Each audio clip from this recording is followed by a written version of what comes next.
திருநெல்வேலியில் முன்னாள் அதிமுக மாவட்ட செயலாளரின் மகளுக்கு தற்போது தாவேகாவில் முக்கிய பொறுப்பு வழங்கப்பட்டுள்ளது. நெல்லை அரசியல் வட்டாரத்தில் கவனத்தை ஈர்த்துள்ளது. திருநெல்வேலி மாவட்ட தமிழக வெற்றிக் கழகம் சார்பில் கொடியேற்று விழா மற்றும் உறுப்பினர் சேர்க்கை முகாம் பாளையங்கோட்டையில் நடைபெற்றது. 50 அடி உயரமுள்ள கம்பியில் தமிழக வெற்றிக் கழகத்தின் கொடி சிறப்பாக ஏற்றப்பட்டு பின்பு கட்சி உறுதிமொழி எடுக்கப்பட்டது.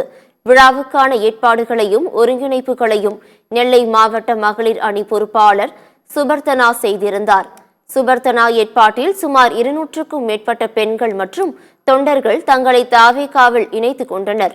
இந்நிகழ்ச்சியில் பேசிய சுபர்த்தனா, மறைந்த தனது தந்தை விருதுநகர் அஇஅதிமுக மாவட்ட செயலாளர் பைல்வான் கே செல்வம் முன்னாள் முதலமைச்சர் ஜெயலலிதாவின் நன்மதிப்பை பெற்றவர் என்று நினைவு கூர்ந்தார். என் குடும்பம் அரசியல் பாரம்பரியம் கொண்ட குடும்பம். என் தந்தை பைல்வான் கே செல்வம் அவர்கள் முன்னாள் முதலமைச்சராக இருந்த நம் அம்மையார் ஜெயலலிதா அம்மாவின் ஆட்சியின் போது மாவட்ட செயலராக பணியாற்றினார். எங்க அப்பா என்னோட பெரிய இன்ஸ்பிரேஷன். அவரை பார்த்து அரசியல் மீது ஆர்வம் கொண்டது.